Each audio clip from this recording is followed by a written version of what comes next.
And welcome to the 99th Veterans Day Parade in downtown Knoxville. I'm John Becker, and we'll get you set here momentarily. These are the opening ceremonies with the Police Honor Guard making their way up Gay Street. It's a gorgeous day here in downtown Knoxville.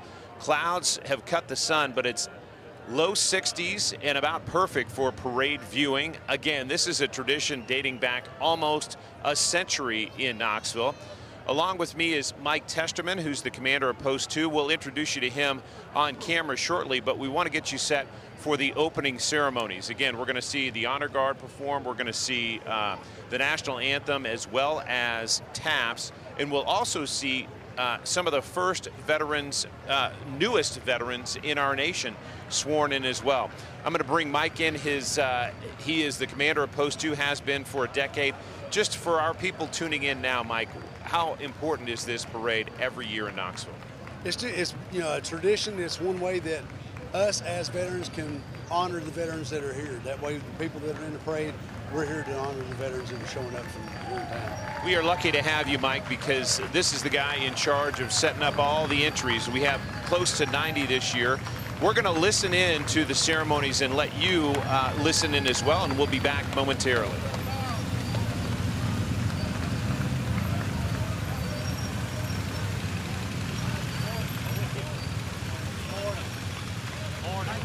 Thank you, sir.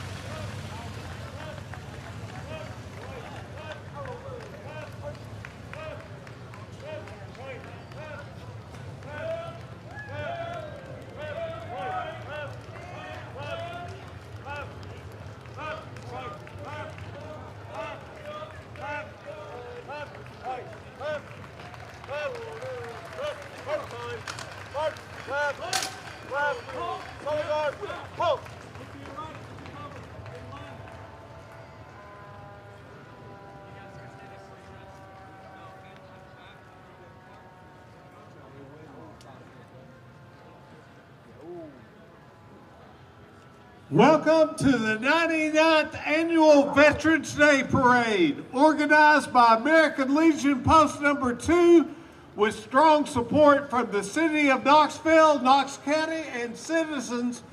A day we honor our heroes, our veterans, active military, and military families.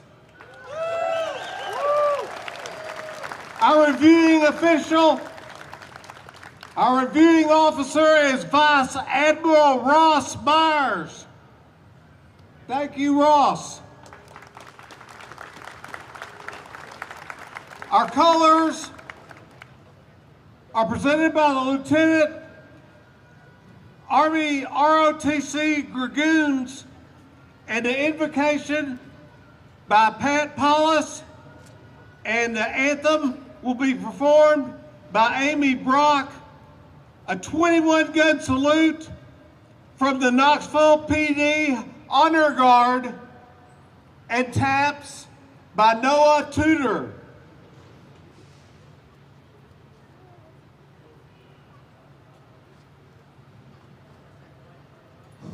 Well, good morning, Knoxville, Tennessee.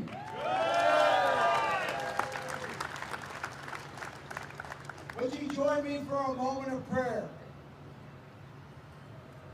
Almighty and eternal God, we thank you for this day, and we pause to remember the service and sacrifice of so many, not just those in uniform, but those they left behind. We're especially mindful of those who continue to suffer physical, mental, and emotional injuries as a result of combat. We pause long enough to remember that sacrifice And we ask, Lord, for your blessing on this parade today, all who have gathered here. And we are reminded, because this is the land of the free, because of the brave. And on a count of three, if you are military, let's give God a big hoorah. 1, 2, 3. Hoorah!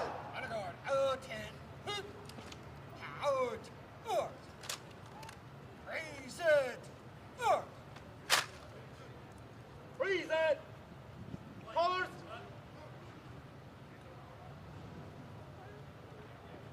Oh, say, can you see by the dawn's early light what so proudly we hailed at the twilight's last gleaming, whose broad stripes and bright stars through the perilous fight o'er the ramparts we watch were so valiantly streaming, and the rocket's red glare, the bombs bursting in air, gave proof through the night that our flag was still there. Oh, say does that star-spangled banner yet wave for the land of the free and the home of the brave? Order! Colors!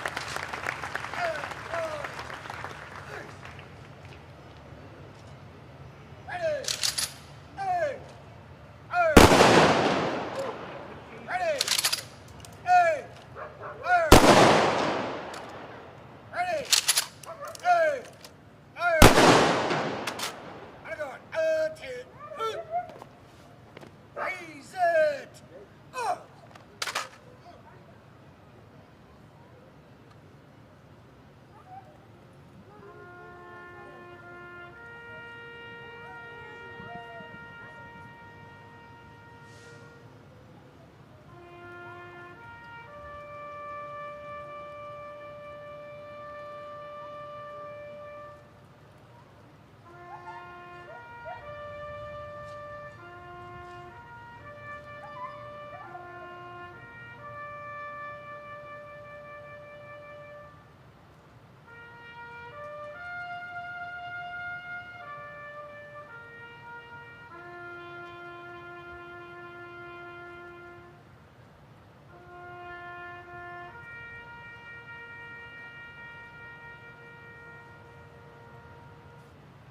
Order! Fix! Word! Out!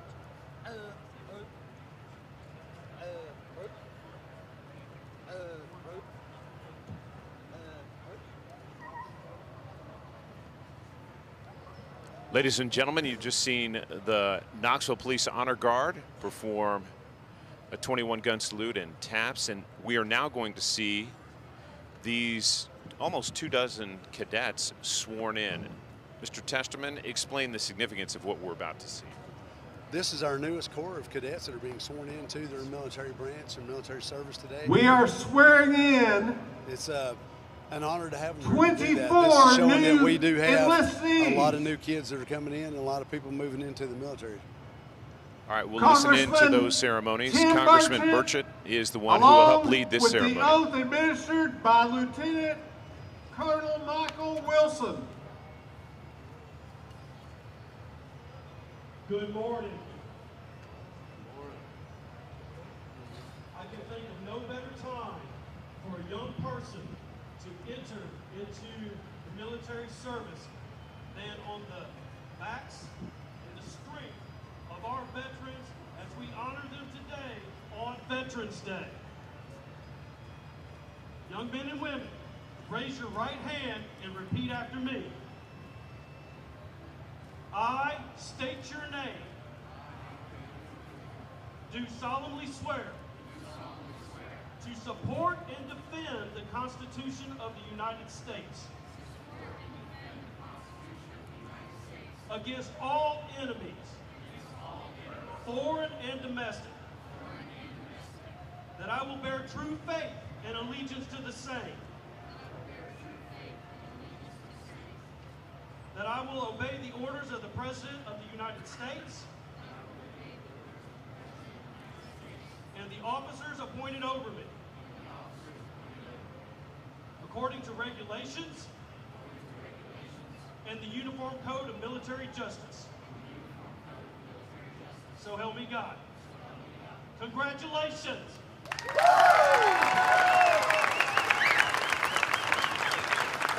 It's not often, Mr. Testerman, that you're sworn in as a veteran and immediately you get a parade in your honor. Now that's pretty neat. We didn't get one when we got sworn in, but this is awesome, and I love to see it, and proud of them for doing it.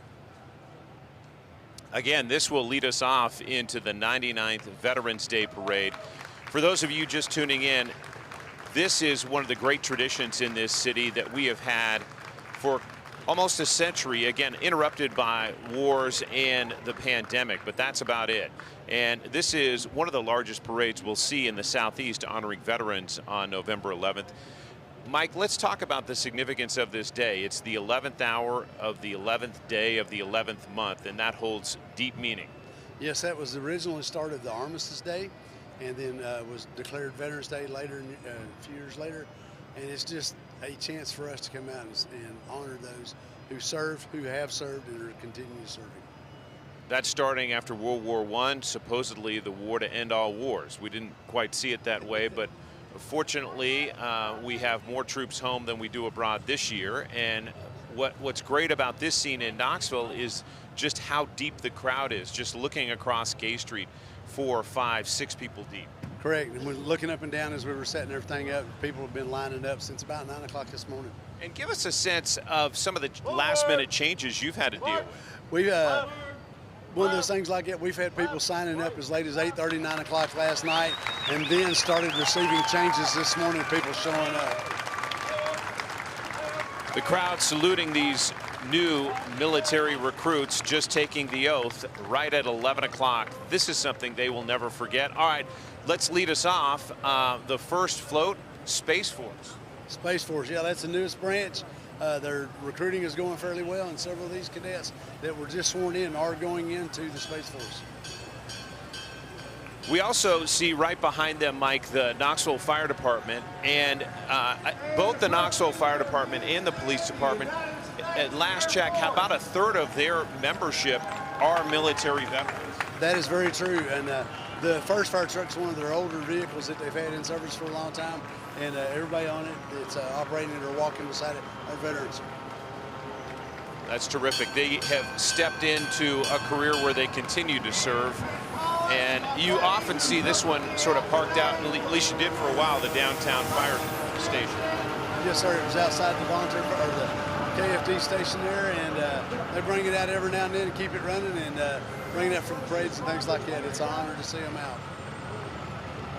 Just a lot of smiles today. Again, the crowd is deep, and down the street you'll see, as we take a wider shot as well from our tower camera, that big American flag that flows over Gay Street in downtown Knoxville. It's quite a scene, and one that we look forward to every year. Let's talk about some other floats we'll see following up here. You have the coming up shortly, and you can hear the Ooga horns behind them. This is the Tennessee Valley Model A Club. I always talk about this with Ken Irvine, who's been with us in the past. It sounds like a bunch of geese being strangled as they work their way up Gay Street, but it's just those familiar oogas. Yes, it is. It's always fun to see them come out and still see these cars operating, and each one of them has veterans in it as well.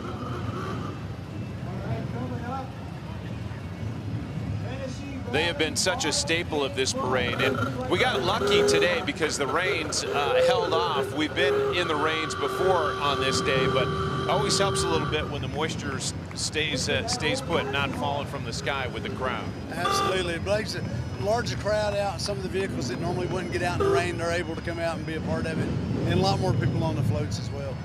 I know your float is the last of the parade. But let's talk about Post 2 for a second. For people who don't know, this is one of the larger posts in the state.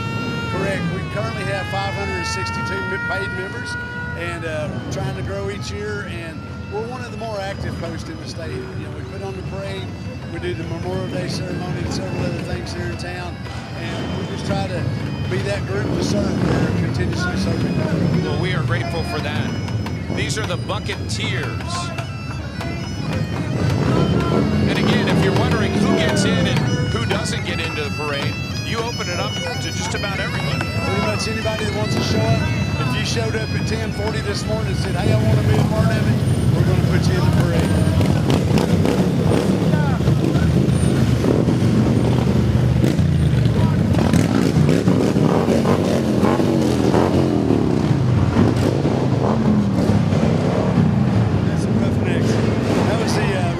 Motorcycle Club coming through. They're all veterans that have served, and they continue to serve in different ways like that and have a motorcycle crew. We always pause just a second so that you can hear them. We'll have some more here coming up as well. This is a title company, Melrose Title, that wanted to be in the parade just to say thank you, and they have quite a crew on the back of their float. Even a pup saying hi today. Yeah, that's always fun to see the service dogs come out and be a part of it and just join in with the crowd.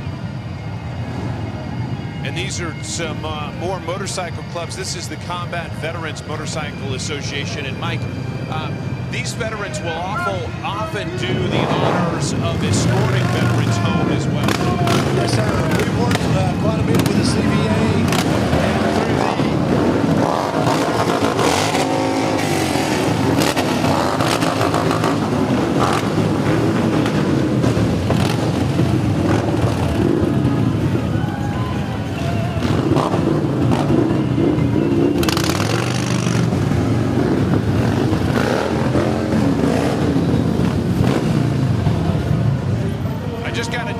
Chattanooga, and they said that we need to turn it down a little bit. Is that it? I can understand that, but yeah, with the CVA and American Legion, we do a lot of the escorts, and we make sure that we get everybody taken care of that way.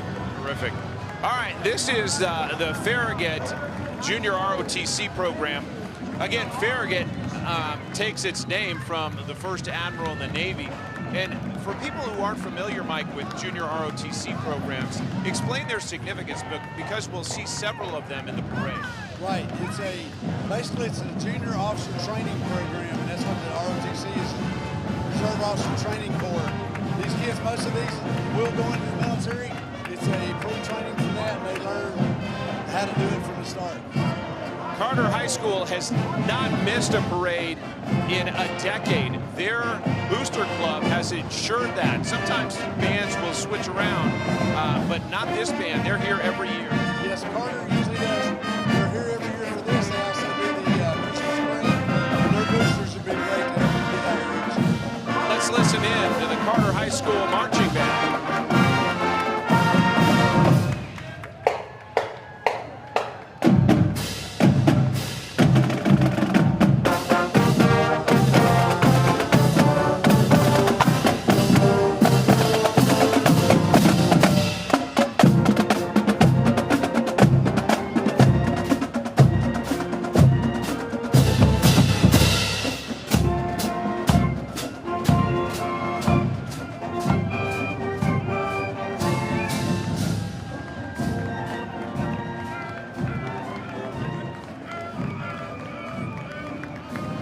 Here's another junior ROTC group from William Blount, and their various branches. This happens to be Air Force. Explain how it changes school to school.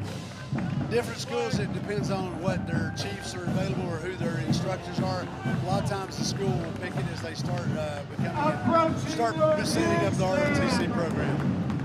Mike, this is an important thing to recognize, because these Korean War veterans are now in their 80s and 90s, and that's why they're on this CAT bus. But we have some extraordinary men and women who are with them on board that bus.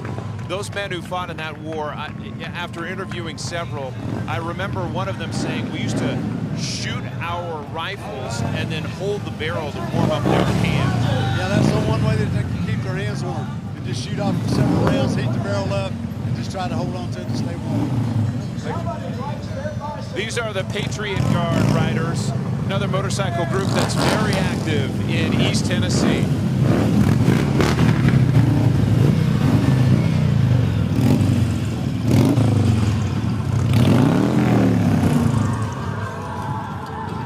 For people wondering, Mike, this parade stretches all down Gay Street. It really lines up just on the other side there at the Coliseum. Right, we're lined up all the way down Hill Avenue, up on Hall of Fame Boulevard, also on Main Avenue. So we're just sort of feeding everybody in down and towards close to the Gay Street Bridge. It's amazing.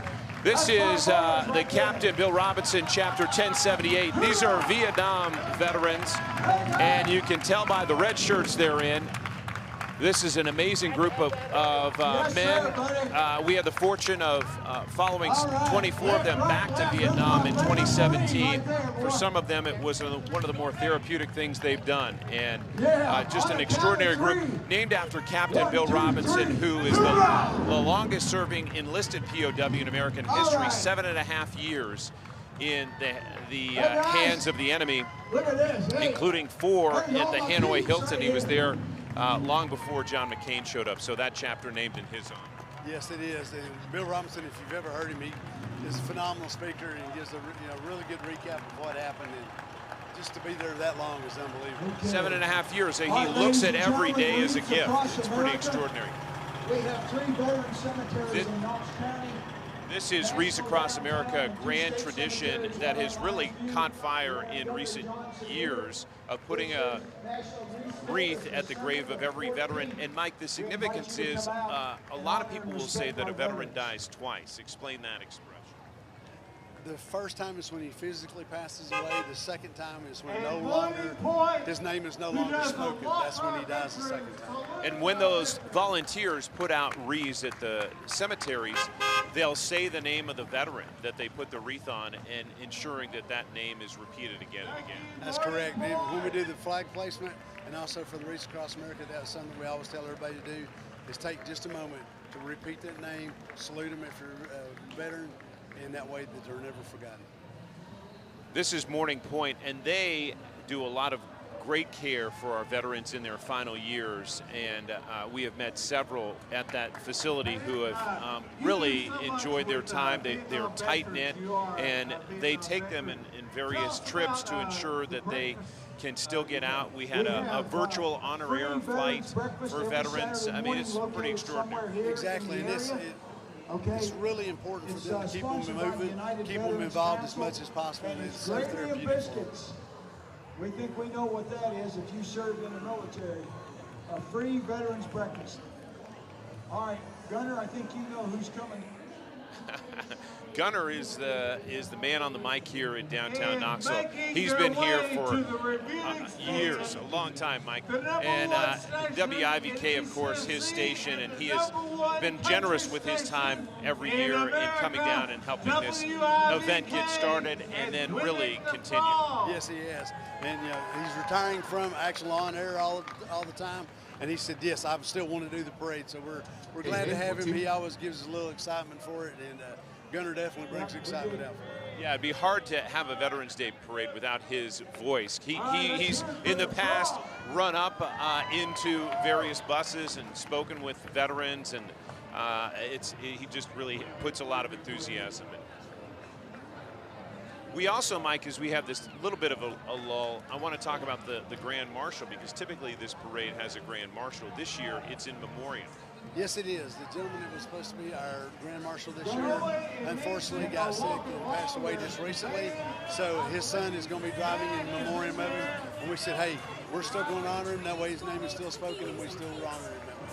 We'll talk more about that. And you're seeing the young Marines here. This is Lieutenant Alexander Bonnyman chapter. If you don't know the name Bonnyman, you should.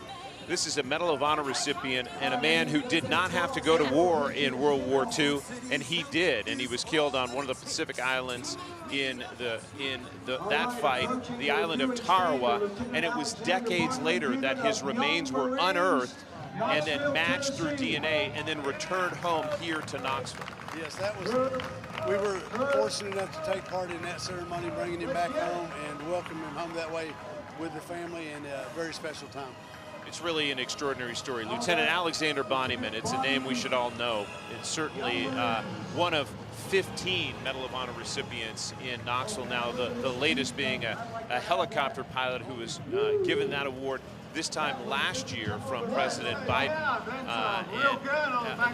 If you just need a bedtime story, read the 15 Medal of Honor recipient stories from East Tennessee, and you'll be amazed. Absolutely, it's surprising just how many are from East Tennessee. But some of their stories, if you ask the Medal of Honor recipient, he goes, "I was just doing my job." But you read their stories and find out just how extraordinary they are. These are the Blue Star mothers, and let's talk about the significance of a Blue Star, because we often saw that in windows in World War II, I think is when it started, but we also saw that tradition carry on into other wars. Right, the Blue Star mothers and mothers and fathers and brothers and sisters are all for those who are continually serving. That's the ones that are serving now. Then you have the Gold Star for those who have passed. But this is for those whose sons and daughters are in harm's way right now. Just one more way that we can honor our veterans by saluting them and knowing that it's not only those veterans who are serving and they're in harm's way, their families are dealing with a lot, having them away for months at a time. That's correct. It's not just the soldiers that serve. The families serve too, because they have to take care of everything that's on, so they're the citizen soldiers. Just want to remind our viewers, no matter where you are in the world tuning in, Jillian is on the shot down here. She's our wonderful photographer working it on the ground. And then Tom Barclay, who happens to be an Air Force veteran, is back at WBIR manning the aerial camera for our coverage today. Again, we're certainly glad you're with us.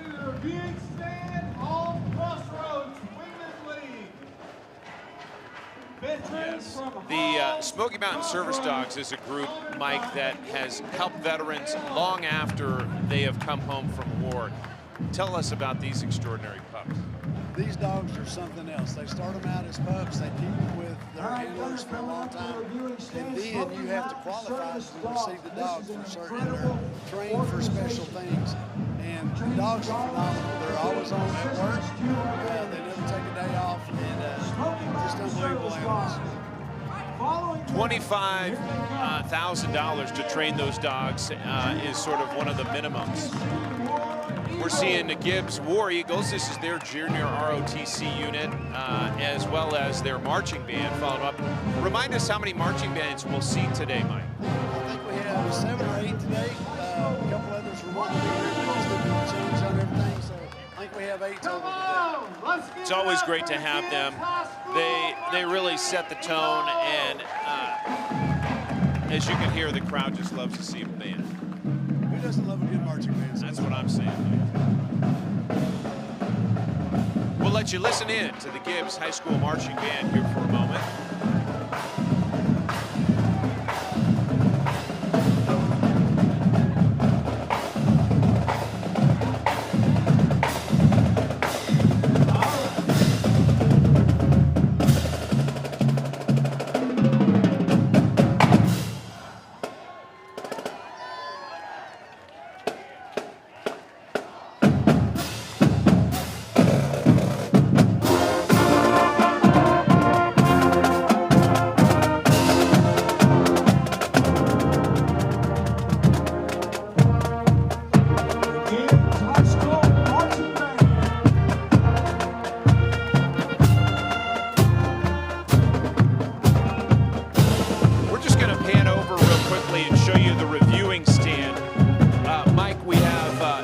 General Max Haston there on the end of the cowboy hat. He was in charge of all National Guard troops, the adjutant general in Tennessee. His bride is next to him. And then we have City Council member Charlie Thomas. You see Mayor Kincannon. And then let's talk about the Vice Admiral that is on the front. Super guy, got to talk to him for a little bit and introduce himself. He was honored to be here and really glad that we were able to reach out to him.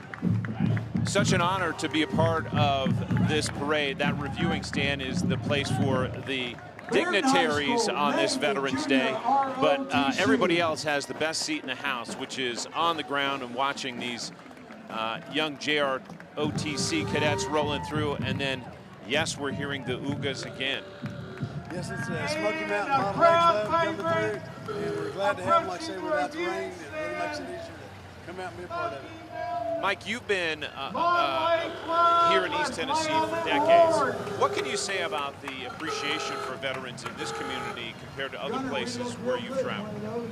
Traveling all over the world, all over the United States. Tennessee and Knoxville especially is one of the most patriotic cities you go to. They turn out for veterans events, they turn out for veterans, and they turn out for pretty much anything military and veteran. It's pretty extraordinary given we don't have necessarily a huge base nearby. There's not a Fort Hood. The biggest one we got will be Fort Campbell, and that's up in Tennessee, Kentucky, area like that. But with the National Guard, the 278th Armored Cav here in Knoxville, that has their headquarters here, we do have a pretty good turnout for them. We'll probably see them a little bit later in the parade, the 278th. We'll talk more about them, but they are, National Guard troops are our citizen soldiers. They're our firefighters, they're warehouse workers. They are people who answer the call, not just one weekend a month and 2 weeks out of the summer, but also went to war. Absolutely. The 278th was deployed back in 2004, 2005. We left here with about 3,500 troops. So it's they are definitely part of the full military branch. We saw the Irreverent Warriors roll by. They're a fun group too. They just they do a bunch of runs and just get together and laugh. A bunch of military veterans. One way to deal with the stress of what they had to deal with as servicemen. American Heritage Girls is a... You see a familiar face. Yes, gentleman I work with, Rich Strong Veteran. Glad to see him out here with the American Heritage Girls, Troop 215. Glad to have him out there, one of our annual participants. And these girls learn a little bit about America and democracy in their American heritage work. Very much. Yes, sir. A Christian-based group that teaches the basics of the military and how everything's supposed to run.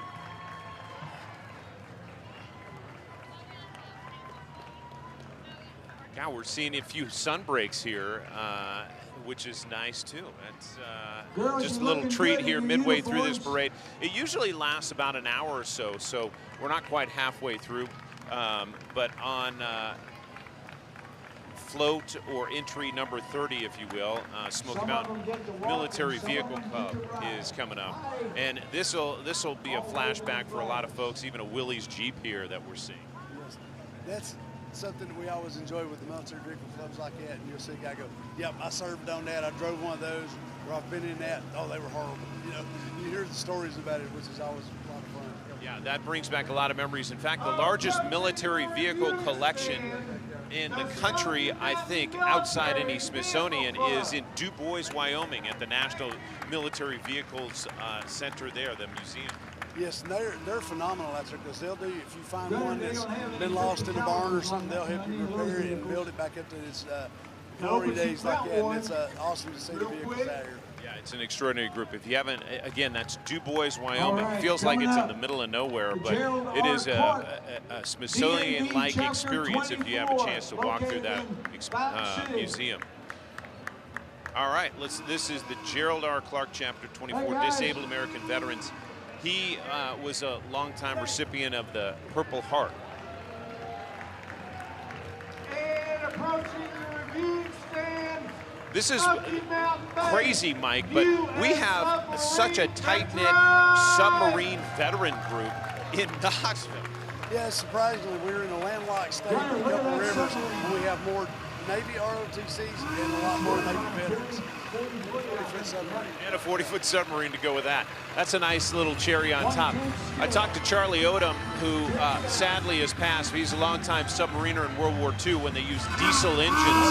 And he said the Navy runs on coffee and orange juice. Pretty much. If it's not dark enough to put in a fuel tank, don't run it. Great to see them out.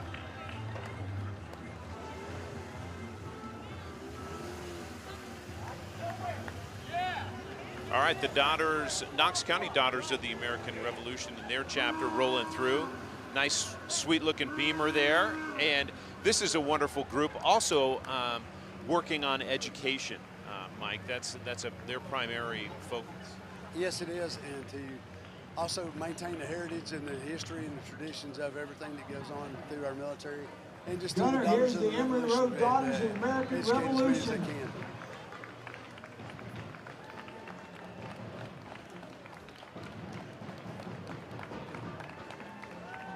Several of them are helping today to raise funds for Wreaths Across America. Thank you, ladies. Wreaths Across America, and we talked about that, and that's going to be something that you can volunteer to do. There'll be opportunities to do that, Mike. Yes, you can help with the sale of them, plus also the placement of them will be coming up at most of the All major right, Gunner, cemeteries will be approaching your December reviewing stand 12th. now. Some very, very special This people is in a military Purple order, Heart Purple chapter. Heart chapter Yes, and this is the military of the Purple 356. Heart. This is perhaps it is the oldest military award that our country offers, and it goes to veterans who Chapter were wounded 356, in Military battle. Order of the Purple Correct. That's Heart, one of those awards that celebrating combat if you are wounded wounded, you're veterans. proud to receive, but you really hope you don't get. It's for those who have received it, it's a very special honor. You can see General Washington's picture there in that medal, and dating back that far. Yes. Gunner, approaching the viewing stand now. And this group does so much work. It's hard to say how valuable the East Tennessee Veterans Honor Guard is to our community, doing multiple funerals a day to ensure that their brothers and sisters are honored on the very last day. Yes, it is. It's a special group that does it. I know they stay busy. They're averaging about 4 interments a day at the Veterans All right, Cemeteries. God bless you. Our friends at Wait TV Channel 6 have done terrific work in helping raise money for that group and keep them in uniforms that look right and tight, and so we salute them as well for that work.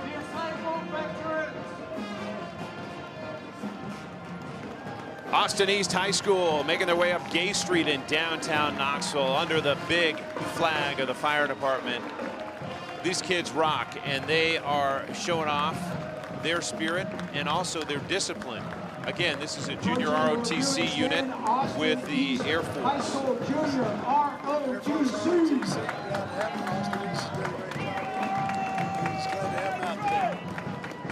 Go Austin East. Following behind them, The Roadrunners, Austin East High School. we're going to listen into the Marching band, Roadrunners. and let's let you take it in as we listen live here on Gay Street on this 99th Veterans Day Parade.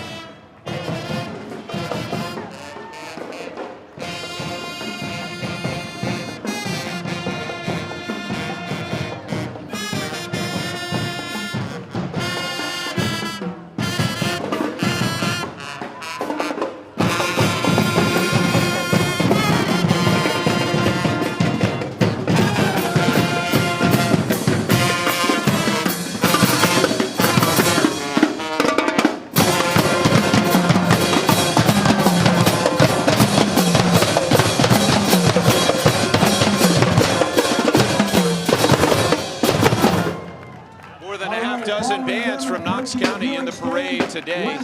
This is West High School's junior ROTC unit. I want you to take a look at just how many young people are a part of this. A few years ago, this unit was going to go away.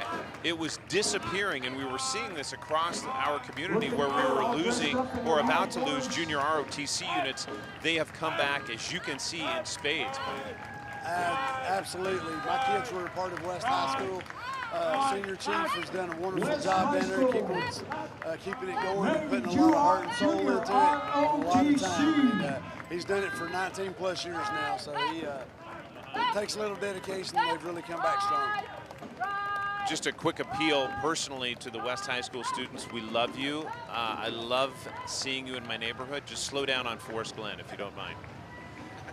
Absolutely. They get a little excited coming up through the hillside there. More brake, less gas.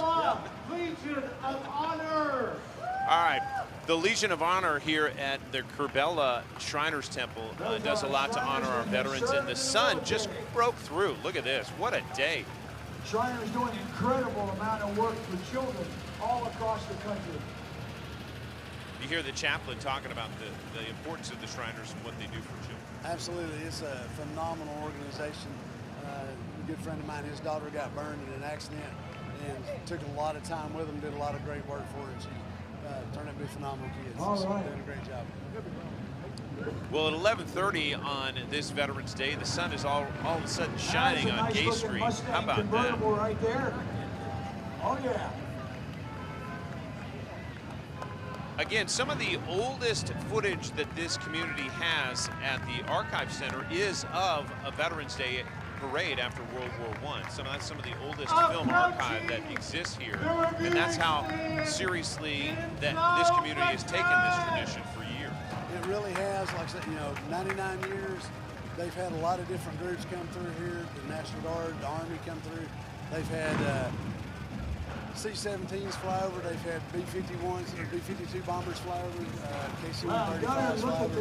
So even the 40 and 8 group that used to be here had a school bus that turned into a train that they used to bring through. Wow, that's crazy. Following them, Fleet Reserve Association, East Tennessee Branch, Unit 194 here in Knoxville. What I love too about it, the crowd, as you see them line the streets here, is they're all ages. They are seniors down to they're in strollers. Right, that's what I guess does us the most good. You do see the older veterans out that are glad to see it, saluting the flags as they go by. You see the young kids holding flags, waving for the veterans going by. Come on, crank it up. Crank it up. How many bad boys up? These are the Blue Knights, and this motorcycle group has one thing in common. They're police officers. That's correct. They've been here for several times, several years coming through. Glad to see them back out today.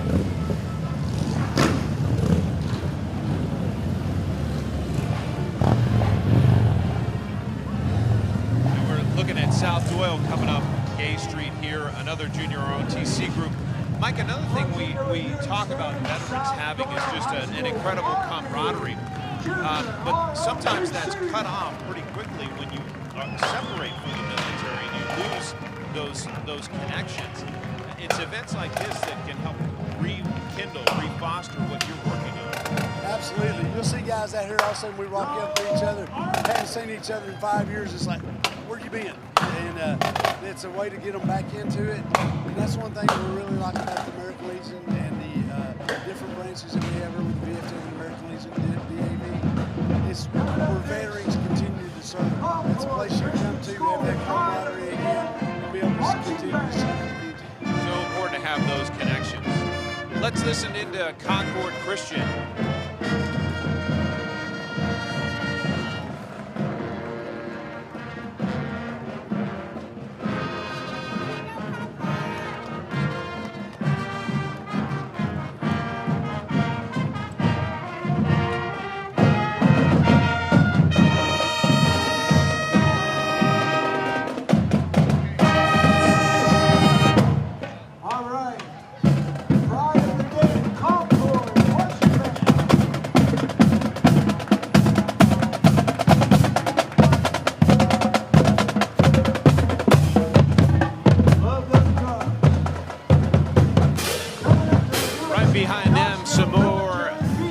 Military Vehicle Club. Again, the old Willys Jeep, we've seen that in World War II, and then some more modern gear and equipment that they have used. This looks like MASH 4077. This is one of the 1034 ambulance vehicles. Been our earlier version of the Humvee with the ambulance set up on it like that. That's one of those you're glad they're there, but you really didn't want to see it unless something really bad was going on. Again, you're seeing the ground shot here provided by Jillian, and then up top, Tom Barclay has a great overview of how Gay Street looks, and you can see the crowd just 6 deep here all down Gay Street for blocks and blocks on this sunny afternoon in downtown Knoxville. We're about midway through this parade. We have roughly 90 or so entries, and they're checking our hearing. That's helpful. And we've got another Panther band coming up. Let's listen into Powell here quickly.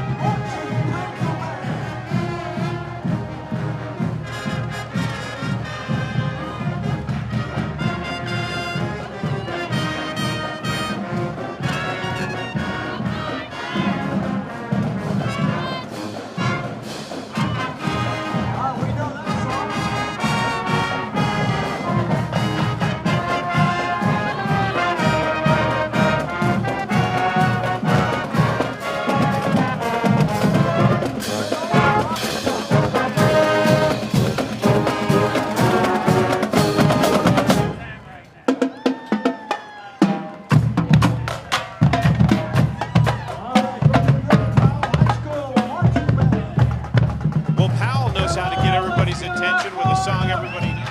Yeah, I believe that's a very popular song right now. Gets everybody's attention. The one thing that American Legion Post 2 did not allow in the parade this year were any Georgia Bulldogs. No, I'm just kidding. We got a big game coming up. Yes, we did. We did have a Bulldog run around here earlier. I'm kidding. Everybody can get in. This is, again, another junior ROTC unit, and it's just so impressive to see these young men and women who do a lot of extra time in their class day and classroom experience, learning a little bit about the role that they could play in the military. And as you mentioned, many of them do go on to serve, but some of them don't, but they will carry that discipline and experience on into whatever career they choose. Right, just the discipline of being through there and learning the drills and what it means to be military, what it learns to, what push-ups are, how to do, different things like that, and just how the discipline of it means a whole lot to them. It's a great appreciation. And these are the Seabees. They are an underappreciated group of veterans who are really engineers who do incredible work in combat zones to help move our forces in and out. Correct. There's a lot of times that if there's not a runway, they'll go in and tear down jungle or whatever they need to build a runway just so that they can get the aircraft in so the next troops can come in and help supply them.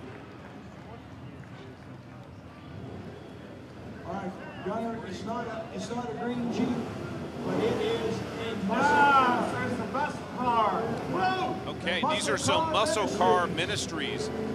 These are a group of folks who believe in Jesus Christ and spread the word of God the fastest way they know in a muscle car. How about that? I love that. I thought that was a great statement for them, sir. Hoorah! Hoorah!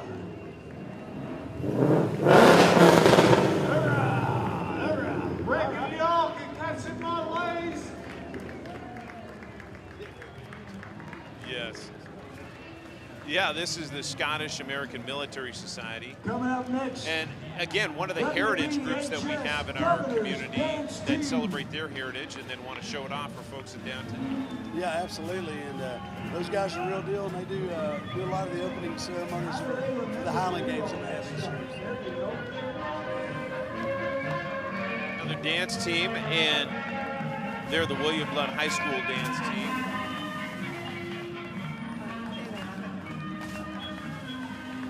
Again, people are shedding their jackets. If they came down with a sweatshirt or a jacket on, it's peeling off quickly because of the heat here in Knoxville. Nice to see the sunshine, and we're also seeing a group of vets roll in. These guys, Mike, are everywhere, and they are so tradition-bound in coming to this parade every year. Absolutely. It's the East Tennessee Corvette Club. It's one of the largest Corvette clubs in the state. And they come out each year.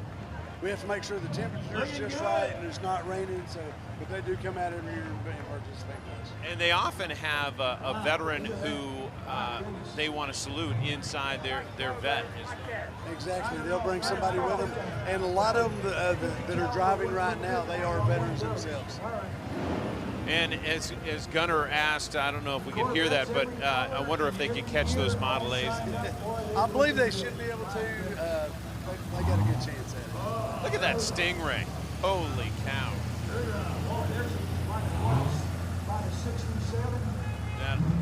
That'll grab your attention if you're a car person, for sure. Beautiful cars, a lot of new ones and old ones coming through. Just unbelievable. Yeah, it's a nice mix. I mean, they are deep. This is a group that has a lot of entries. Weather was just right today, so it's perfect. Sun's out. Can't ask for a better day. Oh, yeah. Looking good. Wow. That was our intro. Boy, every year, every color, all shined up. Absolutely. Have flags on them. Absolutely beautiful. Everybody inside smiling and waving. Oh, there's Gary Ellis. He's one of the guys, one of the people you saw in the vets.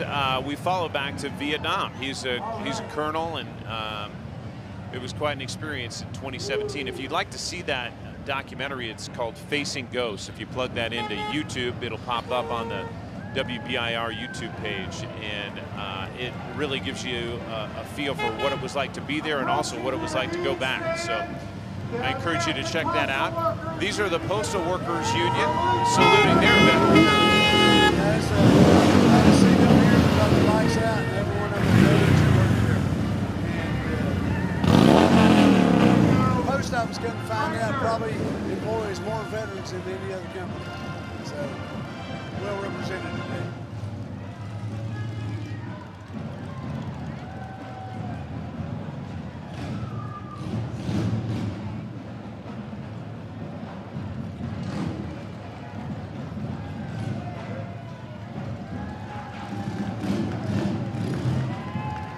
Okay, approaching the viewing stage, Knoxville Women Veterans. This is another active group, the Knoxville Women's Veterans Group. Again, it's all about camaraderie after service, and this is one more way to connect. Absolutely. The women veterans have not been noticed as much lately, but lately they are, and we make sure that we get them out every time we can, just like the last honor ever light for all women veterans. Behind them, Carnes High School Air Force Junior ROTC.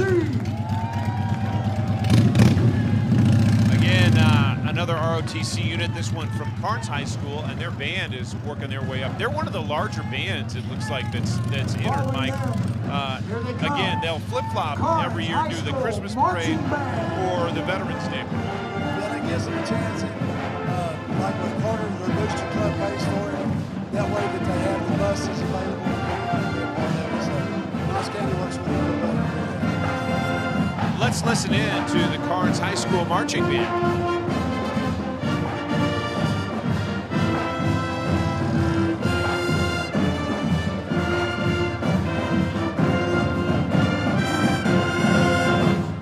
Come on, let's give it up for the Carnes High School Marching Band!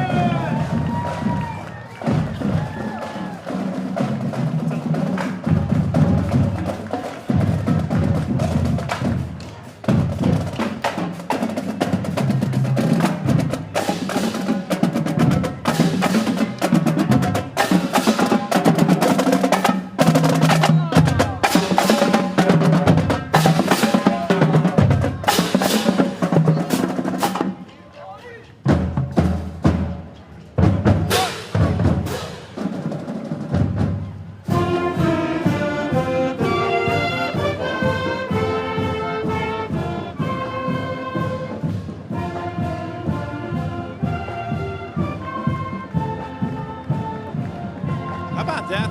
The lights changing color on their uniforms. That was pretty neat. I think they're taking that from the blackout game the other night.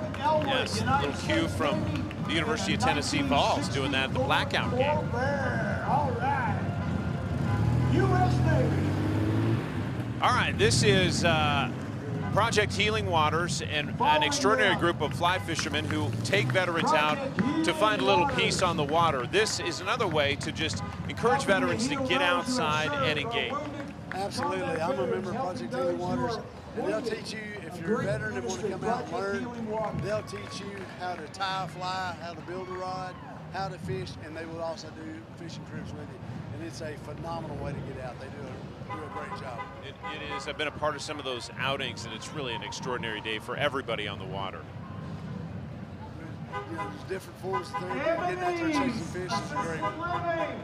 Again, Mike, just for people who want a little history lesson, when we're talking about this day in particular in our nation's history, this is a day about celebrating our veterans, and it's great to wish someone a happy Veterans Day. When we get around to Memorial Day, that's a day to pay tribute to the fallen. Correct. And I will say Veterans Day is a day for those who have served. We honor those who have served and are still serving. And then you have Memorial Day for those who can no longer What serve. a beautiful float. It has USA on the front. Everybody's sitting there on hay. So again, this is why we are here today, is to salute all of you who have worn the nation's uniform and made that pledge. Okay, Signed on the dotted approaching line. Viewing stand, Windsor Ridge, assisted living and memory care.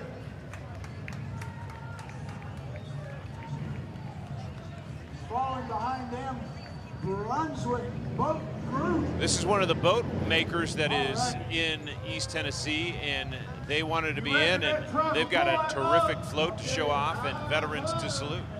Yes, sir. That's Brunswick Boats, and it's part of the Sea Ray Boat Company. And everybody on the float is veterans, and glad to see them out today. So terrific if you're a business who's watching and want to honor your veterans. This is a great way to do it, just to have them feel some of the love that's being displayed in downtown Knoxville on Gay Street. You know, that's one of the things that often when troops come home now, they're coming home in singles or maybe a couple of them at one time. They don't get a homecoming. Right. It's not like, you know, back in the day even when the 278 came back from their first tour, we landed, we had, you know, families there, and when they brought us back to Knoxville, it was at least by two or a big bus load. Now, like I say, it's individuals a lot of times they get deployed. This is a terrific float, a family tree float. Explain that. Well, that shows, you know, all the way from dad, granddad, great-grandpa, people that have served in their family as they've honored them as they come. All right. Dragon Hall, chapter Maryville, Tennessee.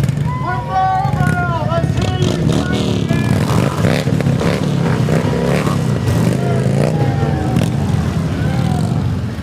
Go Harley.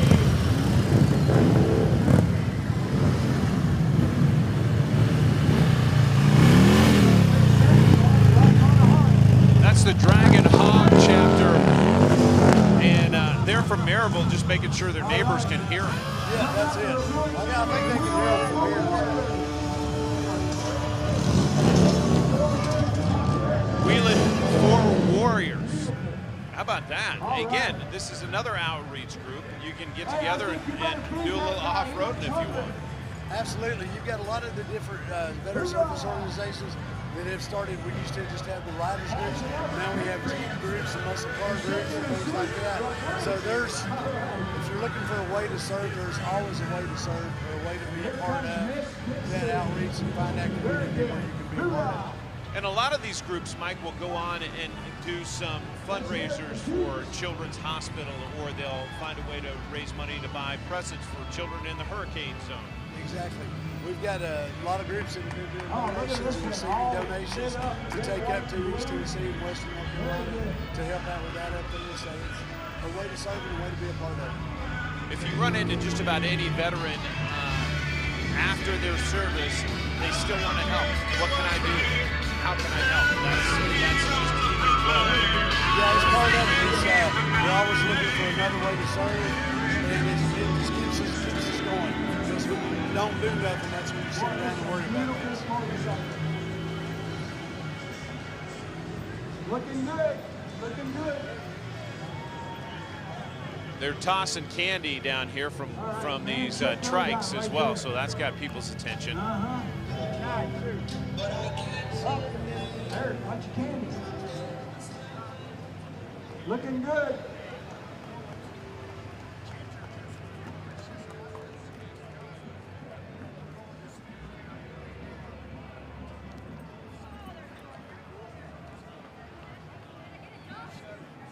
Here's some more coming.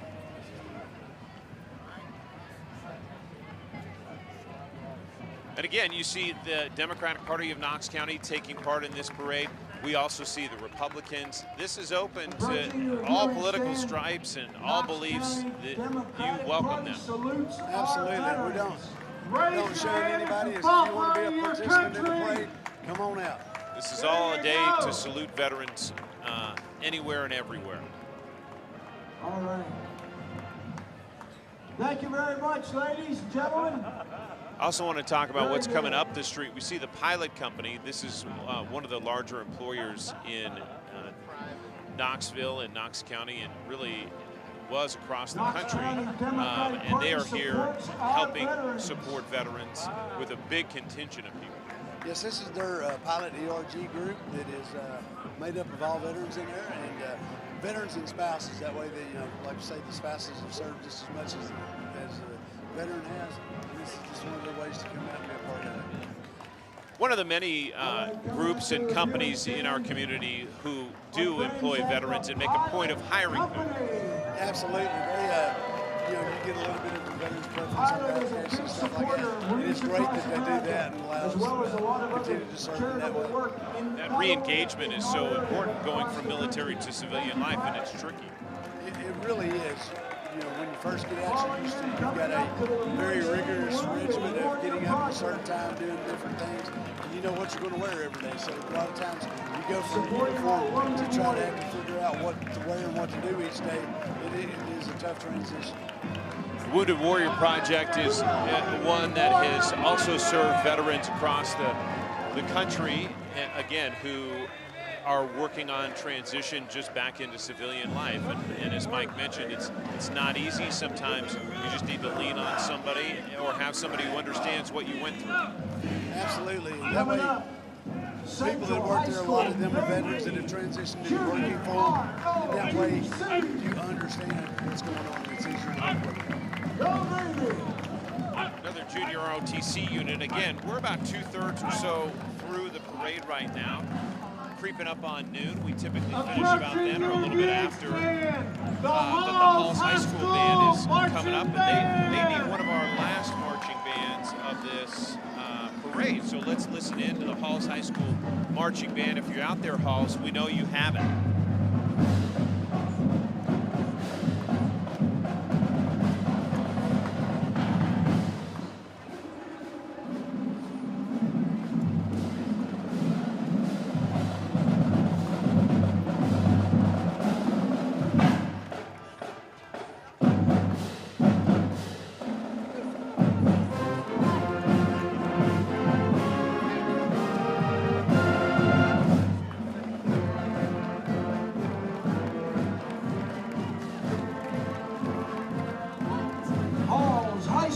Marching band.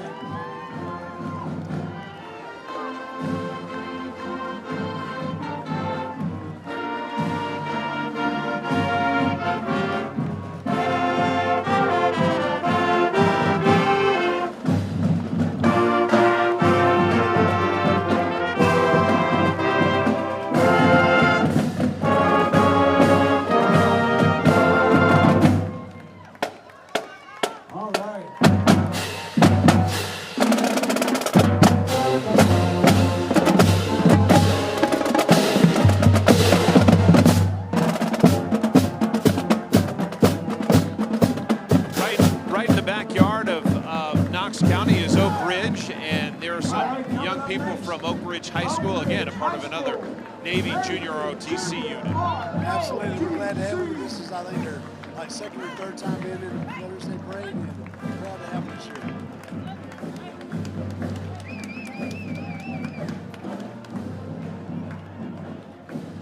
The Tennessee State Veterans Home follows up, and Mike, these are people who care for our veterans in their final days as well, and they do so much to ensure that they're respected and well cared for. Absolutely. Not many people know, but back in 2017, the Ben Ashley Nursing Home was rated the #1 nursing home in America, not just Tennessee, in America. And they do such a phenomenal job for our veterans down here and taking care of each other. And if they're ambulatory and can get up and go, they have them going somewhere just about every day. And they've stopped here because Gunner has taken upon himself to get on board the bus, and that's what he does a few times a year, which is great because they're stuck inside. So let's listen in. There you go. And you are, what do you think of all this crowd? There you go. And one more, and you are? Ronnie Shook. And Ronnie, what do you think of this crowd? I think it's amazing. Just being good to look up for us, and I appreciate it. All right, come on, let's hear it.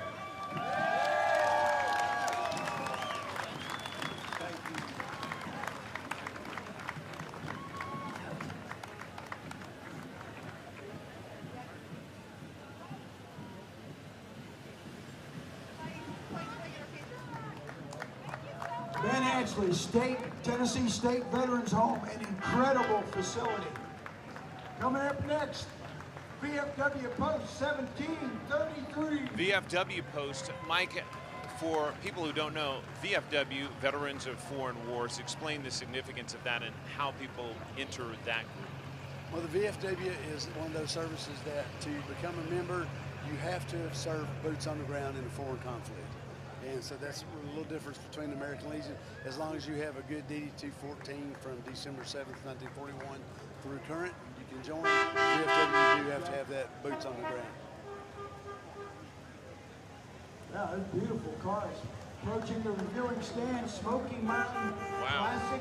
These Thunderbirds also, they're like the Corvette Club. They are rolling through with pride every year. They have an astounding number of entries. Astounding number of entries and some phenomenal cars. They are absolutely beautiful. And everybody that's in the cars are all veterans as well. Absolutely cherry tradition here, and gorgeous, as you hear the chaplain talking about. Look at that. Beautiful, beautiful, beautiful.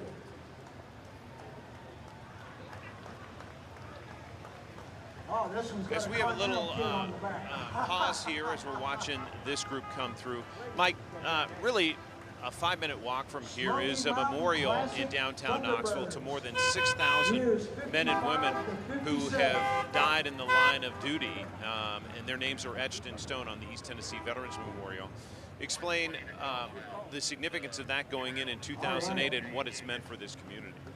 It is a phenomenal monument. If you have never been down there, you need to come down and visit it.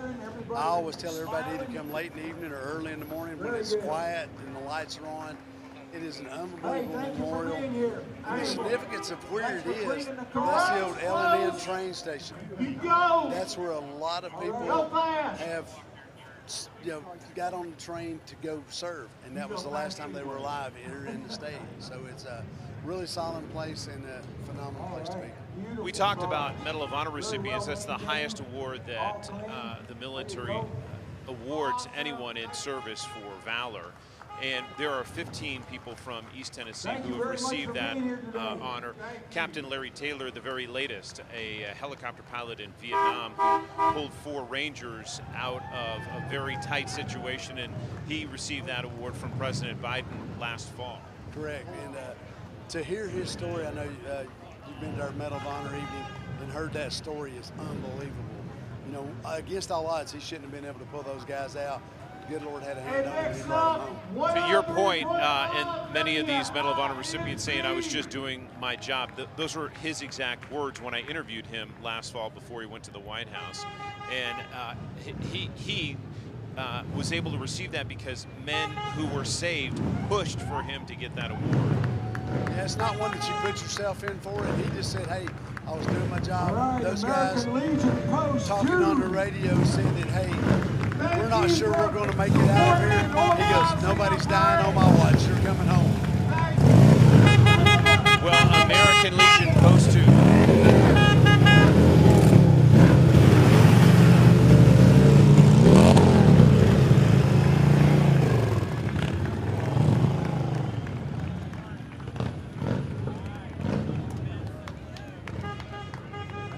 As you're watching here, we are wrapping up the Veterans Day Parade in downtown Knoxville.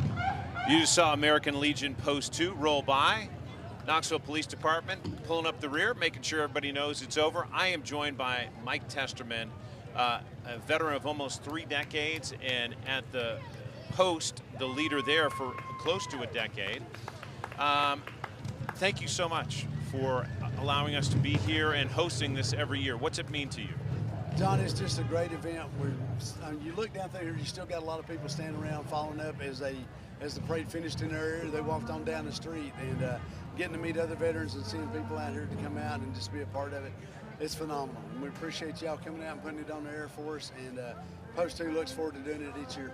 Our privilege to be here. Mike Testerman, as always, thank you, sir. We appreciate your service and your ongoing service to our community. Thank you very much. Yes, sir.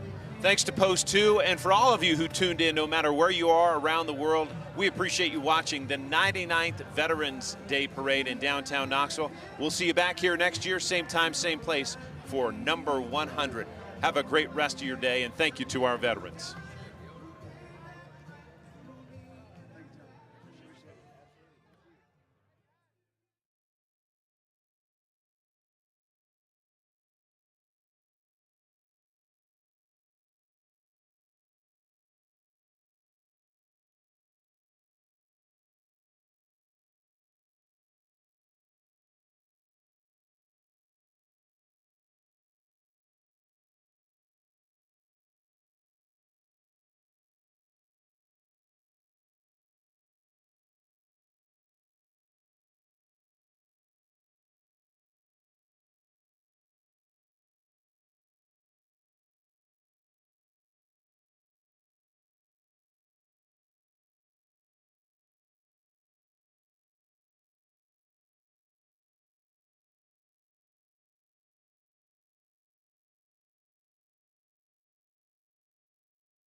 Area known as the sand mines.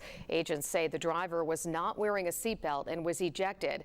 The passenger was wearing a seatbelt but was knocked unconscious. He woke up around 3:30 in the morning and called 911. Because that area was so remote, he was airlifted out and taken to the hospital. A man is recovering in the hospital after he was shot several times. Knoxville police say this happened around 4:30 yesterday afternoon on Woodbine Avenue in East Knoxville. Police are now looking for a black SUV seen driving away from that area. A 15-year-old accused of attempted murder is now in custody after nearly 2 months on the run. Knoxville police arrested Kendall Ridgway Saturday. They say he was found at a home on Riverside Drive. Ridgway is accused of shooting someone in the leg at the Quick Pantry on Asheville Highway back in September. One person is dead, another is in custody after a shooting in White Pine. Jefferson County Sheriff Jeff Coffey says this happened Saturday on Beth Carr Road. The victim died at the scene and the suspect was taken into custody. This morning, we did ask the sheriff if anyone would face charges. A man wanted for murder in Monroe County is now in custody in South Carolina after more than 3 weeks on the run. Police arrested Nicholas Hamlet at a hospital in Columbia. They say an employee recognized him and called police. Officers are now working with Tennessee authorities to bring him back to Monroe County. Nearly 1 month ago, authorities say Hamlet called 911 pretending to be an injured hiker named Brandon Andrade. When authorities arrived, they found a body, but it was not Andrade's. The man found was 34-year-old Stephen Lloyd. Authorities say Hamlet befriended Lloyd before the murder and gained his trust so he could steal his identity. Hamlet is charged with first-degree murder. A man is in jail in Blount County this afternoon charged with felony vandalism and arson. Authorities say Mark Bush started a fire at Whispering River Campground Thursday night in Walland, where several vehicles caught fire. He's also charged with starting a fire in Maryville. Police there took Bush into custody back on Thursday. He's expected in court next week. Well, dozens of people in Morristown are displaced after an apartment fire. That fire started Saturday morning at Morningside Apartments. Authorities say it started on one side of the building but quickly spread through the roof, leaving major damage. One person tells us this is the second apartment he's lost in a short period of time. We just lost all of our stuff up there at Newport. That flood came through and we had a day notice and we didn't think it was going to reach us. We thought we were safe from it. But that water got up so high, it took out our place up there, and we just lost everything, our apartment, our car. No one was hurt. Authorities are still looking into the cause. The American Red Cross gave the people credit cards for immediate needs. In your national news this afternoon, President-elect Donald Trump announced his cabinet picks for his new administration, some of them, and some could have deep ties to Tennessee. 10 News reporter Emily Crabtree looks at 3 politicians who could be high on that list. I would think that the cabinet positions, particularly the important ones like Secretary of State, would be named within the next few weeks. With just over 70 days to go until President-elect Trump is inaugurated, people are questioning who is going to be in his cabinet. Obviously, both our U.S. senators are in play. Representative Tim Burchett believes Senator Bill Hagerty and Senator Marsha Blackburn have a shot at the position. I think Senator Hagerty is being considered at either Secretary of State or one of the other major players there. You know, he has a good relationship with President Trump. They're pretty close, and it was no mistake that he was up in Pennsylvania giving a speech last week. But when asked about what would happen if senators were promoted to the cabinet, Senator Hagerty remained vague about it. Again, I'm not going to speculate on that type of activity because I don't know that it ever even involved me. But I think that the process, as it would unfold, the Senate and the incumbent president would, the incoming president would be very certain that a very competent person would be there to be replaced. Today, we learned President-elect Trump chose New York Representative Elise Stefanik as ambassador to the United Nations, and he wants former acting director of U.S. Immigration and Customs Enforcement Tom Homan to be his border czar. We'll have more on these decisions in our next half hour. New at noon, the deadline to apply for assistance after Helene through mountain ways is extended. This financial disaster relief is for families and individuals who completely lost their primary homes. The deadline is now next Monday, November 18th. Well, the relief is focused on Cocke, Carter, Greene, Hamblin, Hawkins, Johnson, Unicoi, and Washington counties. The first distributions will be going out this Friday for people in Cocke, Hamblin, and Greene counties.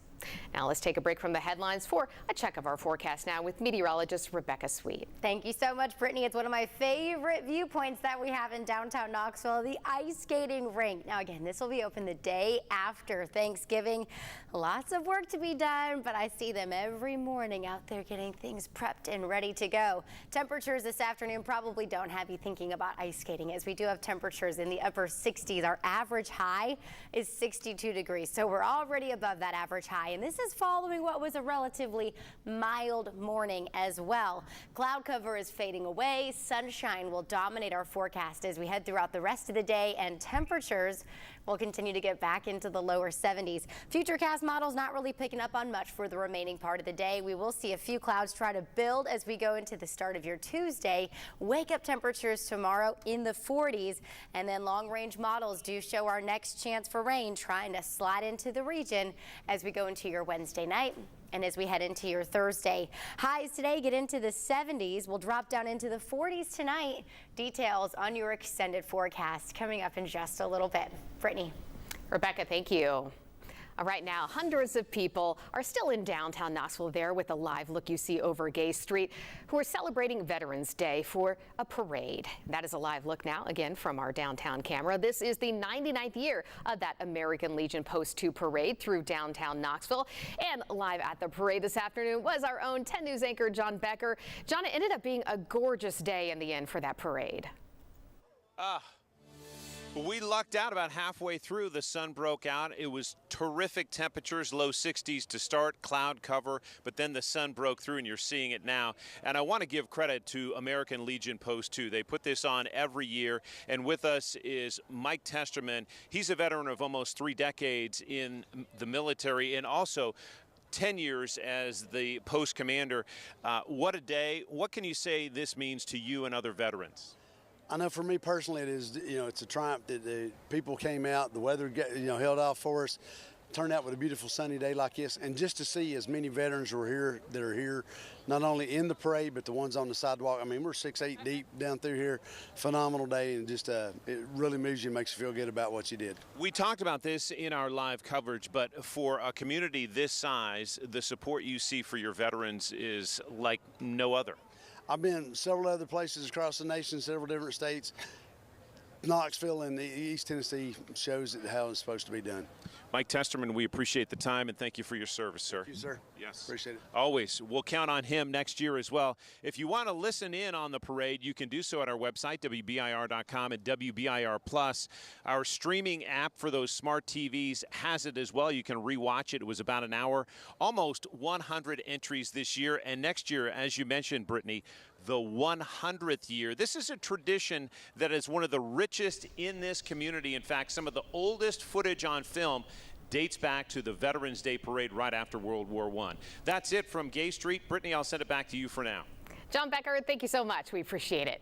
Well, the Knoxville Barbershop is offering free haircuts to military veterans and active service members today. You can walk into Gambuza's Barbershop on North Shore, but you are asked to call ahead of time if you can because of demand. Veterans who can't make it on the schedule today, though, will get vouchers for a future haircut. A military ID is required. Well, tomorrow we will have our winter weather outlook. You can tune in at 5:30 to see if snow will be in our forecast. Then at 7, we'll answer your questions live on WBIR Plus. You can text us your questions to the number you see on your screen, or you can email newstips@WBIR.com. And right now, WBIR is partnering with Walmart and the FBI Citizens Academy to bring Christmas cheer to children impacted by Helene. The toy drive is for families affected by flooding across Cocke, Greene, and Unicoi counties. The drive runs through this Friday. Donation bins can be found at Walmarts across East Tennessee. And to learn more, you can scan the QR code you see on your screen.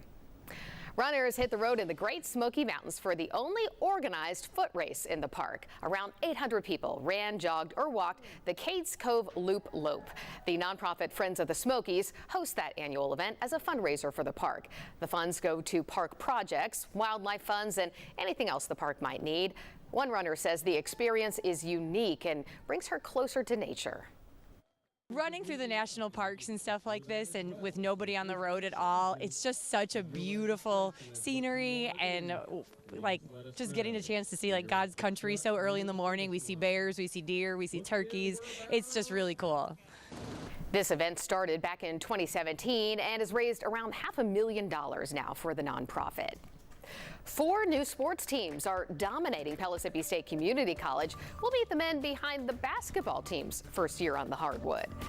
Plus, the football Vols chalked up another win at home. At 12:17, we'll look at how one organization makes sure Neyland stays neat and tidy. Then new tonight on 10 News at 5, a former Vol Hoops star is putting down the basketball. You'll hear why he's taking a step back to focus on a new career path that highlights his hometown. That's tonight on 10 News at 5. The K-Town Granddaddy says the heck with the high price.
Good afternoon, everybody. Hope you're having a wonderful Monday and happy Veterans Day. It's turned out to be a beautiful Veterans Day this afternoon.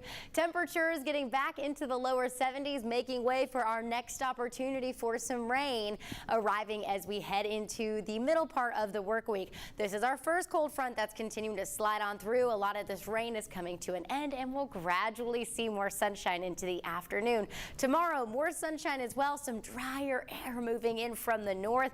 Dew points are going to continue to drop. The lower our dew points go, the lower our temperatures can go. So we're making way for what will be, again, a nice kind of cool couple of mornings ahead of us. The question that we have in place for the middle part of the week is this. Models have been kind of going back and forth as to whether or not they're excited about this rain or if they're backing off in coverage. With some of the current runs that we've had since this morning, it looks like confidence is going up that we could see some solid rain. There's a few factors that come into play with this rain, but I do expect that some areas could see close to about maybe up to a half of an inch, and in some locations could even see close to around an inch of rain. This will arrive Wednesday night into your Thursday. Details on some of the cooler temps we could see this week coming up as well. Brittany. Rebecca, thank you. Palisades State Community College is an East Tennessee staple for 50 years, but this year marks the first time the school has had a basketball program. WBIR digital storyteller William Winnett will follow the Panthers throughout their first season, and here's a behind-the-scenes preview of what to expect in our new streaming series called Unleashed.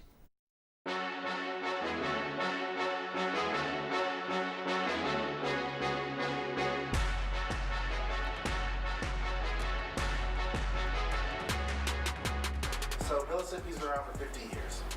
Why start a basketball program now? You know, for us, it's the logical next step, right? The Panthers name has been around for a long time, but when you didn't have sports teams, you know, really that's just kind of nomenclature.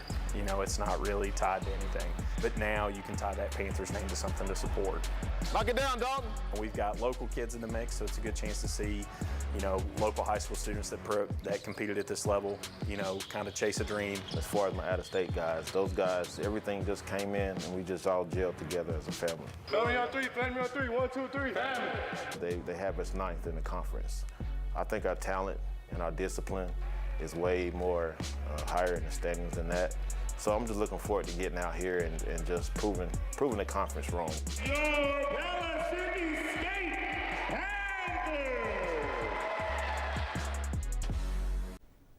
You can stream part 1 of the series right now on the WBIR Plus app. It is free and available on Roku, Fire TV, and Apple TV.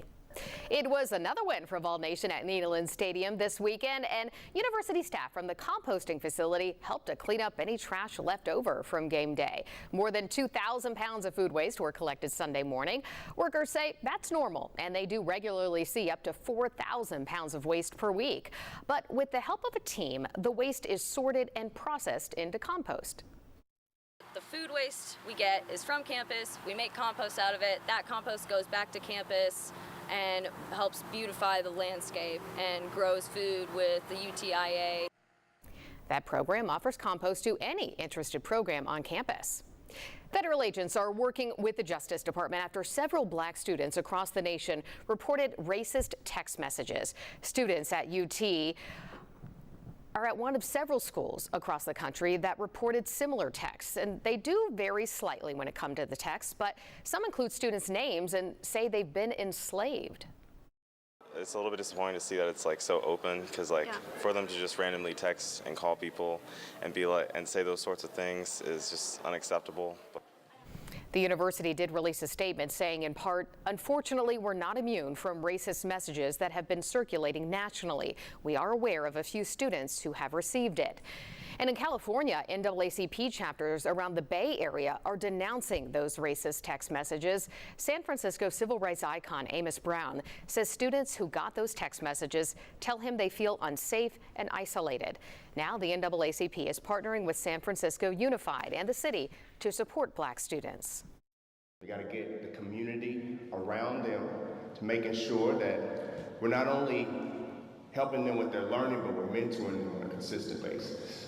And make sure that those children know that somebody cares about them and they are not alone. NBC reports the FBI does not know yet if those messages originated in the U.S. or overseas. If you've received a message like this, officials say contact law enforcement, the FBI, and file a complaint with state agencies if you feel threatened. Now we will take a break from the headlines for another check of our weather impact forecast on what has turned out to be a very nice Veterans Day afternoon, Rebecca. It's really turned out to be a beautiful afternoon, and temperatures continuing to warm up once again above average. Now this is following what has been the warmest first 10 days, I should say, of November on record. Clearer skies and drier air will continue to move in as we go throughout the rest of the afternoon and into the evening. Because we have clear skies overnight tonight, we're also going to be looking at some cooler temperatures. So if you thought this morning was all fine and dandy, you just wait till tomorrow morning with wake-up temperatures into the 40s. Rain chances return as we head throughout the middle part of the week, and this will be something we continue to monitor, perhaps adding another green box onto our November calendar, and we'll probably get to add some of that onto your Monday as well for today from some of the showers we had in the overnight hours. Yesterday we received a trace of rain out at McGee-Tyson Airport. So far this month we've actually had quite a few opportunities for some precipitation, which is nice to see. Yeah. And it's also been a warm month. 82 degrees last Thursday. Remember, we broke the record high. 83 last Tuesday. Boy, it's been a warm start to November. Warm and not overly wet. We do have another chance for some rain arriving by the middle part of the week. We'll continue to highlight this with your future cast coming up. Brittany. Rebecca, thank you. The Vols are preparing to keep that winning streak alive this weekend on the road. But before that, we'll have the highlights from the win against Mississippi State. Plus, one Vol is helping student athletes across Tennessee. You'll hear how his donations can help save lives.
Welcome back, everyone. The Tennessee Vols move up to number 6 in the AP polls after defeating Mississippi State. That means only 3 games left in the season. This week's matchup is against Georgia.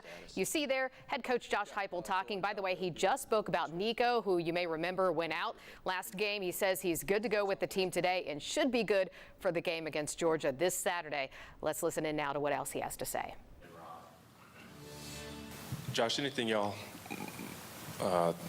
in examining the run defense the past 2 games, anything that you're communicating to your guys as you get into this week? I know the numbers have still been good overall, but I imagine there's some yards in the running game that y'all would like to have back. Yeah, there's some free yards that I don't want to say we've given away, but like integrity of the defense, gap sound, guys a little bit out of position, creates some of the vertical seams that guys have hit us on the last couple of weeks. So it's really all 3 levels being tied in together, and alignment and assignment, and then play with technique.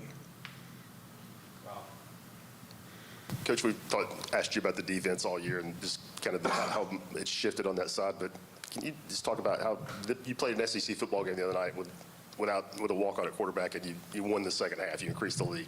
How impressive was that? It was a good performance, as a football team.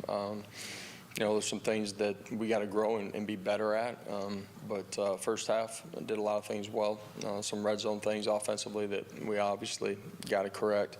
But you look at the second half performance and guys going out and continuing to compete and playing smart football for a majority of the second half. Was proud of the way they continued to compete. And, in this one, I mean, you got to go earn everything against them. Offensively, extremely talented playmakers out on the outside, good offensive line, talented running backs, quarterback is a dynamic player, and defensively, it's a typical Georgia defense. There you are listening to head coach Josh Heupel. If you'd like to continue listening, you can do so right now on our website, WBIR.com. And a reminder, kickoff for the Vols against Georgia is set for 7:30 this Saturday in Athens. Meanwhile, the Lady Vols are teaching their skills to the next generation. Up next, we'll hear from the team on what the clinic means to them.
Thanks so much for staying with us for 10 News at Noon, everyone. I'm Brittany Bailey. Let's send you back outside on what has turned out to be a very nice afternoon on this Monday, Veterans Day. This is a live look from our Sharps Ridge Tower camera, and really you can still see some of that fall color on those trees down in the lower right-hand corner of your screen. Not much of that left as we head further into the season, and check in now with Rebecca Sweet. Thank you so much, Brittany. Yes, it's a beautiful view from our tower camera. It's also been a really nice view over downtown Knoxville. Cleanup efforts now really kind of clearing out as the Veterans Day parade just came to an end about 30 minutes ago.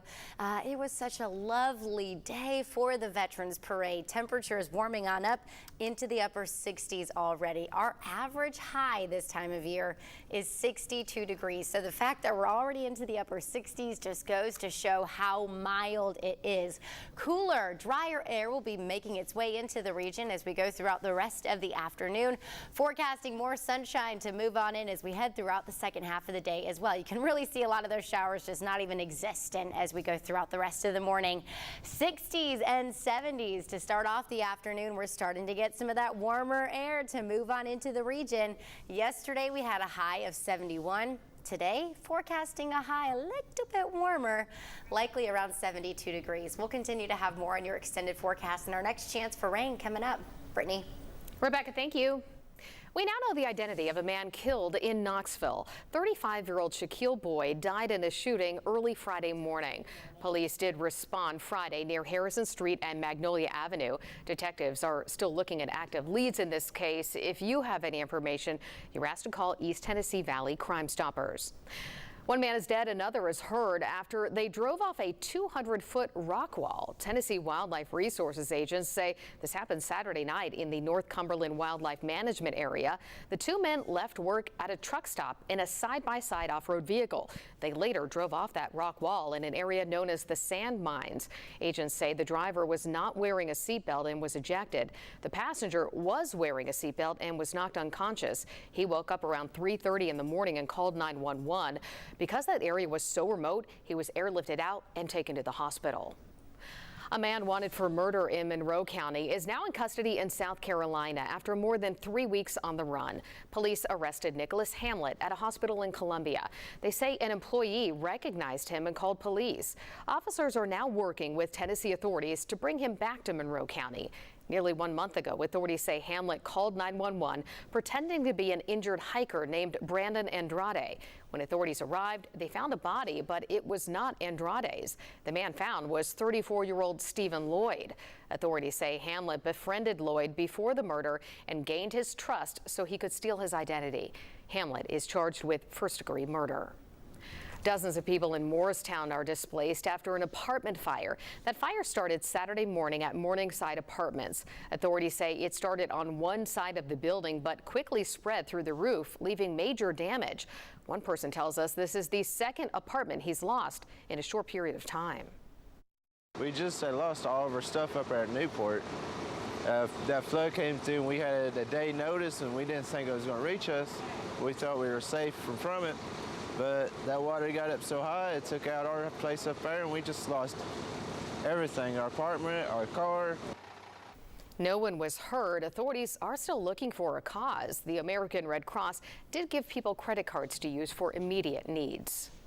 Let's listen in to the Carter High School marching band. This Veterans Day, we are honoring the service and sacrifice of our members of the armed forces. That is the American Legion Post 2's 99th year hosting the parade you were seeing there in that video. And according to the Housing Assistance Council Veterans Data Central, from 2017 to 2021, 8% of Tennessee's adult population was made up of veterans. Data from the Department of Veterans Services shows East Tennessee has the second largest veteran population in the state. Now, before the parade started, we were able to meet with Post 2's commander, Mike Testerman. He says the purpose for today goes deeper than just thanking those who served. This is our chance to pay back as members of the parade and be able to give back to them. And to see those veterans come out here and you can see the pride in their face, and it's let us honor you as they come through. City officials say all roads that were closed for the parade should be back open now. And a Knoxville barbershop is offering free haircuts to military veterans and active service members today. You can walk into Gambuza's barbershop on North Shore, but you are asked to call ahead of time if you can because of demand. Veterans who can't make it onto the schedule today, though, will get vouchers for a future haircut. A military ID is required. Now we want to get a check of our forecast on this Monday with meteorologist Rebecca Sweet. Thank you so much, Brittany. As you head outside, we're giving you a glimpse over Gatlinburg, where it's a beautiful start to the afternoon. Sunshine is continuing to peek on out, and temperatures will reflect some of those sunny skies, with most of us looking at highs into the upper 60s and lower 70s.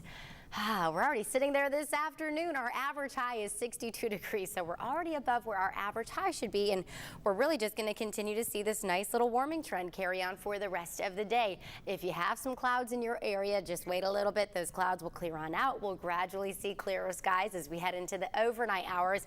Because we'll have clearer skies and drier air in place, wake-up temperatures tomorrow morning likely going to get down into the 40s. So we're getting into sweater weather season. We'll continue to see some of these mild temperatures carry on today, with highs in the 70s, dropping down into the 40s tonight. And then we get into the 60s for the next couple of days. So a little bit of a cooling trend is on the way. We'll continue to highlight your full 7-day forecast coming up in just a little bit. Brittany. Rebecca, thank you. In our next 10 minutes, we're looking at the latest cabinet picks set to join President-elect Donald Trump in his new administration.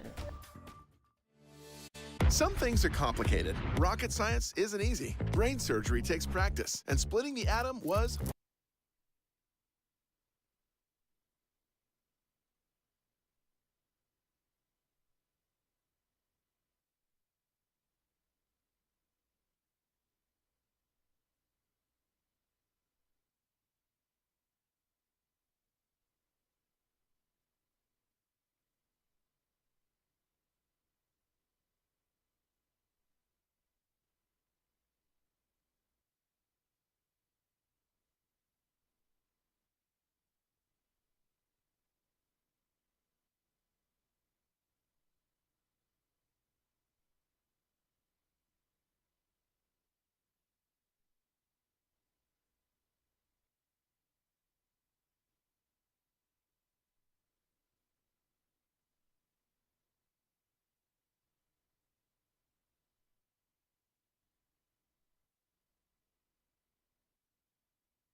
To keep the good times rolling. 8-1 on the season after a 33-14 win over Mississippi State, their fourth straight win inside Neyland Stadium. The first touchdown against the Dogs coming on a 34-yard dime from Nico Iamaleava to Squirrel White. That's the wide receiver's first touchdown on the year.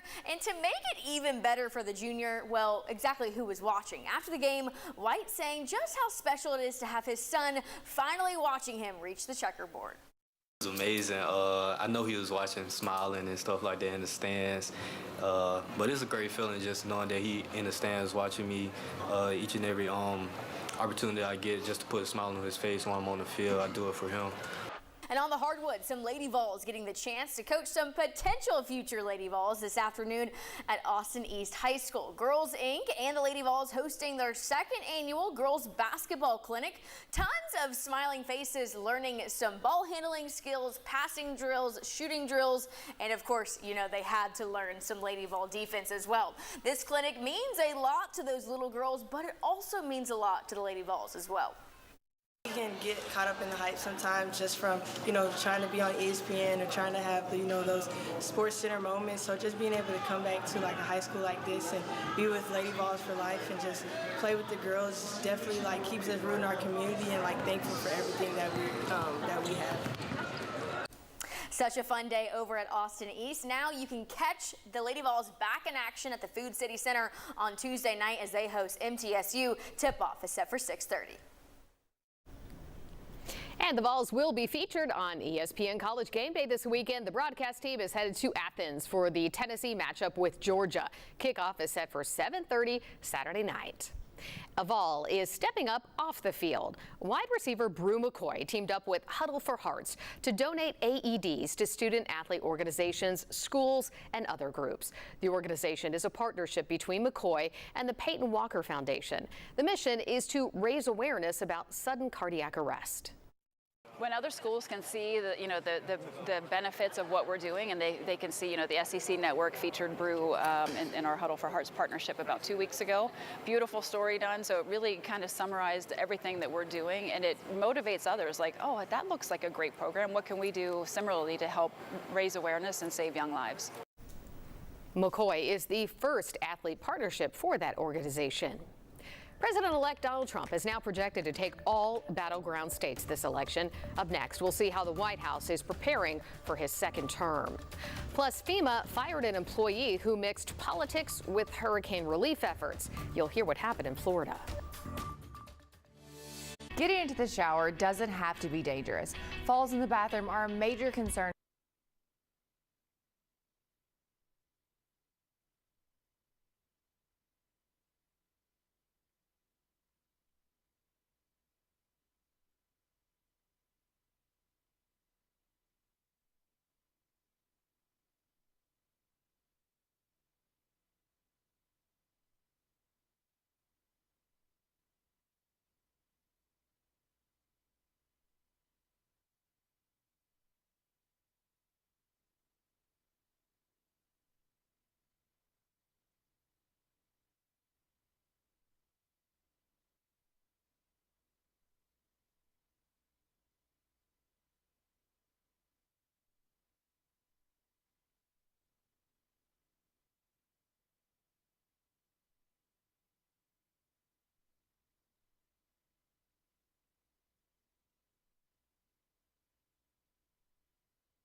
Hi.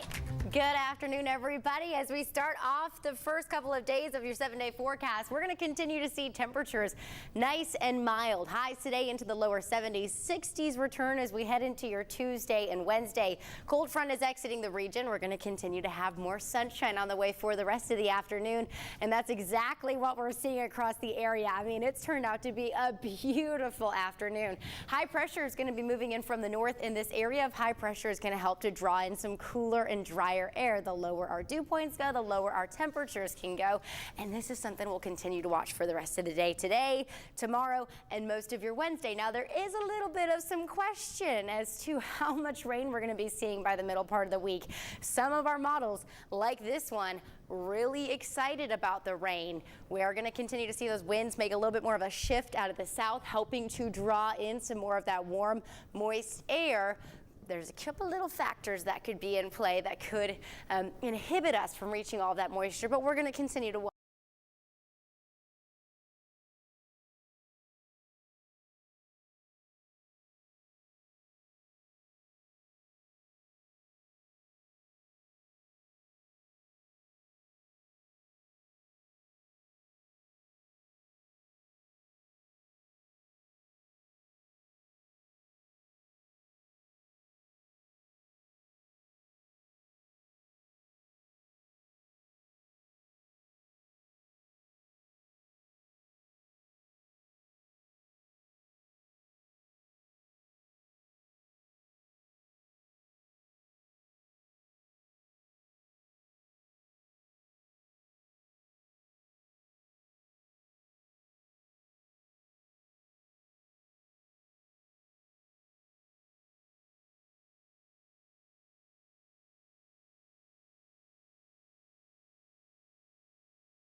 Coming up later today on 10 About Town, the Andrew Johnson building loomed large in downtown Knoxville for nearly a century. Now the empty building could get new life. We'll take a look back at its history and how it's paving the way for the future this afternoon at 4 on 10 About Town. This Veterans Day, we are remembering those who have served. For more than 4 decades, Fort Custer National Cemetery in Michigan provided a final resting place for thousands of service members. 7 veterans received their final honors and were laid to rest this past weekend. Josh Sanchez reports.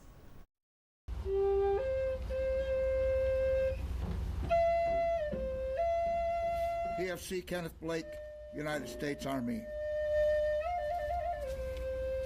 Sergeant Lana Schaefer, United States Air Force.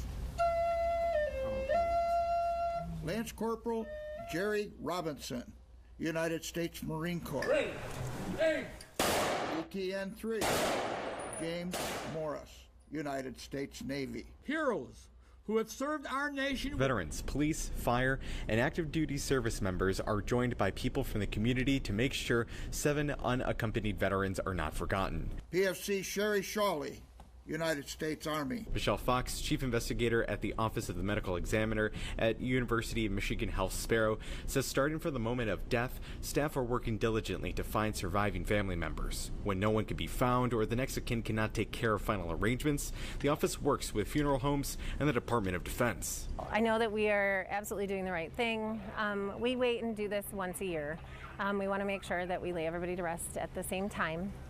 Because we'd like to do a large ceremony. We want to give them everything that they deserve. Specialist Douglas Harris, United States Army. A long-standing tradition between the office and the Fort Custer National Cemetery. It's just a wonderful gift to be able to give them. They served our country. They gave us, the freedoms that we have, and to be able to give back to that and give back to them, and to be able to lay them to rest in a place with their brothers and sisters. For reasons we may never fully understand, these veterans were separated from their families. Retired Colonel Frank Walker knows what that sense of family bond is like after 40 years in the Air Force and Air National Guard.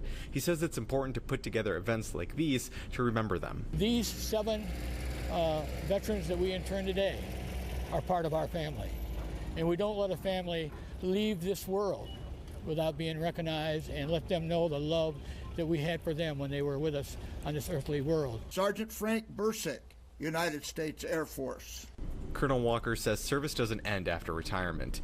For him, service now focuses on taking care of service members and showing appreciation. To their Gold Star families, every day is Memorial Day. So, we might celebrate Veterans Day on 11 November, but in my world, every single day is Veterans Day.